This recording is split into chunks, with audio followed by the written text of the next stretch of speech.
Hello माझ्या लाडक्या बहिणींनो आणि लाडक्या ताईंनो. 13वा हप्ता जो आहे तो वाटप बंद झालेला आहे. म्हणजेच काय, 12 ऑगस्ट 2025 पर्यंत 13वा हप्त्याचा वाटप सुरू होता. पण 12 ऑगस्ट पासून हा हप्ता आता काय झालेला आहे, आता बंद झालेला आहे. तुम्हाला आता जुलै महिन्याचे पैसे भेटणार नाहीयेत. तर मला सांगा, आता कमेंट बॉक्समध्ये कोणत्या कोणत्या बहिणींना 13वा हप्ताचा वाटप अजून झालेला नाही, कोणत्या बहिणींना 13वा हप्ता अजूनही मिळालेला नाहीये. कारण 13वा हप्ता म्हणजेच जुलै महिन्याचा हप्ता, यामध्ये 50 लाख लाडक्या बहिणी अपात्र ठरणार आहेत. ही अत्यंत महत्वाची न्यूज आहे माझ्या लाडक्या बहिणींनो.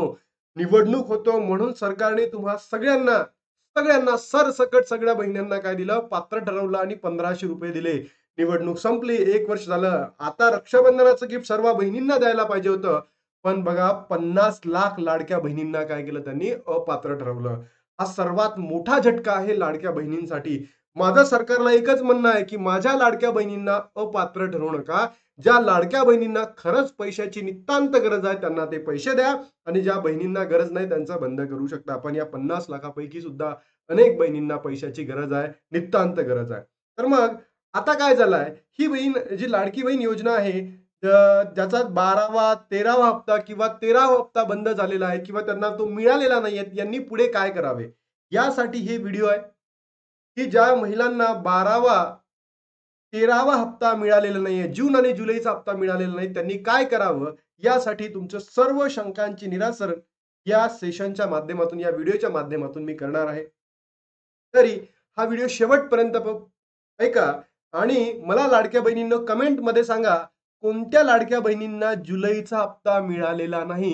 कमेंट बॉक्समध्ये सांगा कोणत्या बहिणींना जून आणि जुलैचा हप्ता मिळालेला नाहीये. कारण 50 लाख लाडक्या बहिणी जुलै महिन्याच्या, 27 लाख लाडक्या बहिणी जून महिन्याच्या, अशा 80 लाख लाडक्या बहिणी आहेत. आणि या लाडक्या बहिणींना मला सरकारला सांगायचं आहे की आम्ही लाडक्या बहिणी या रक्षाबंधनानिमित्त तुम्ही परक्या करायला नको होत्या. आम्ही लाडक्या होतो, आम्हाला लाडकं ठेवायला पाहिजे होतं. पण या रक्षाबंधनानिमित्त तुम्ही भावांनी आमच्या लाडक्या बहिणींचे जे स्वप्न होते, या स्वप्नांना उधळण लावलं आणि आमच्या स्वप्नांना मारलं, असं मी म्हणतो. म्हणून लाडक्या बहिणींनो, आपल्याला कमेंट बॉक्समध्ये सांगा, या 80 लाख लाडक्या बहिणींसाठी लढायचं आहे. आपण ठामपणे सरकारपुढे मागणी करणार आहोत की या 50 प्लस 27 लाख लाडक्या बहिणींना काय मिळायला पाहिजे, 12वा आणि 13वा हप्ता मिळायला पाहिजे. ही मागणी आपण सरकारकडे केलेली आहे.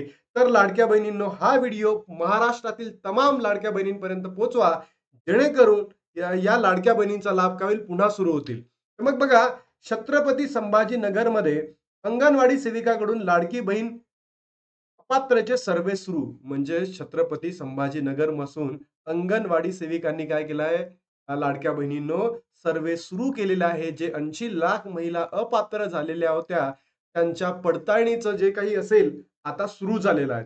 मला अनेक मेसेजेस आले लाडक्या बहिणींचे. थोड्या वेळ पहिले व्हिडिओ घेतला त्याच्या माध्यमातून. तर त्या प्रत्येक लाडक्या बहिणींना सांगायचं आहे की लाडकी बहिणींनो, घाबरायचं काम नाही. आम्ही बसलेलो आहोत. तुमच्या मागण्या आम्ही सरकारपुढे ठामपणे मांडणार आहे, याची शाश्वती मी तुम्हाला देतो. आणि दुसरं मला सांगायचं आहे की अंगणवाडी सेविकेकडून तुमच्या अपात्रतेचे सर्वे सुरू झालेले आहेत.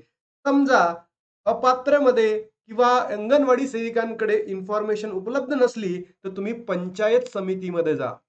कुठे जा? पंचायत समितीमध्ये.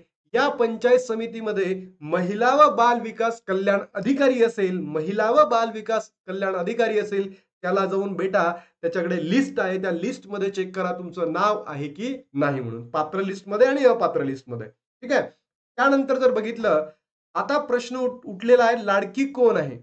म्हणजे सासू लाडकी आहे की सून लाडकी आहे? कारण एका घरामध्ये फक्त 2च महिलांना मिळणार आहे. बरोबर?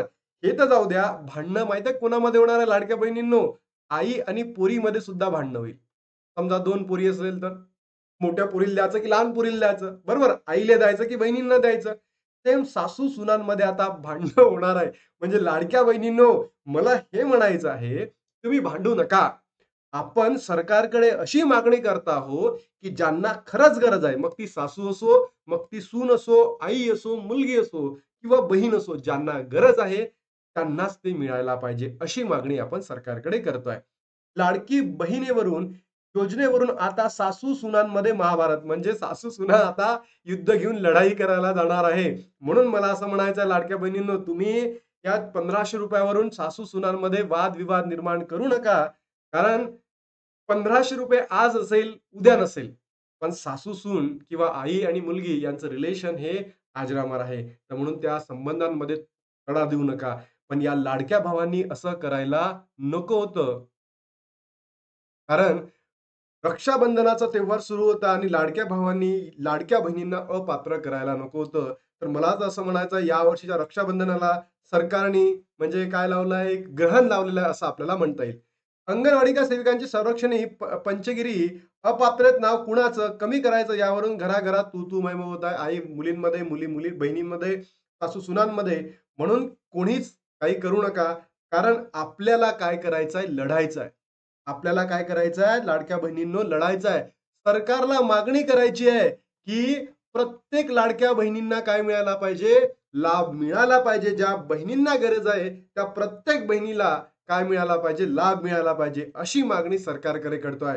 म्हणून लाडक्या बहिणींनो, या व्हिडिओला तुम्ही शेवटपर्यंत पोहोचवा, म्हणजे प्रत्येक लाडक्या बहिणीपर्यंत पोहोचवा. वरतून ऑनलाईन पैसे मिळत आहे, तर आम्ही तुम्हाला ही माहिती देणार नाही. आणि आमच्या स्तरावर आम्ही मुख्यमंत्री साहेबांनी आम्हाला एवढ्या आशेने पैसे दिले, मग तुम्ही कोण आहेत आमच्यापर्यंत येणारे आणि आमचं नाव कपात करणार?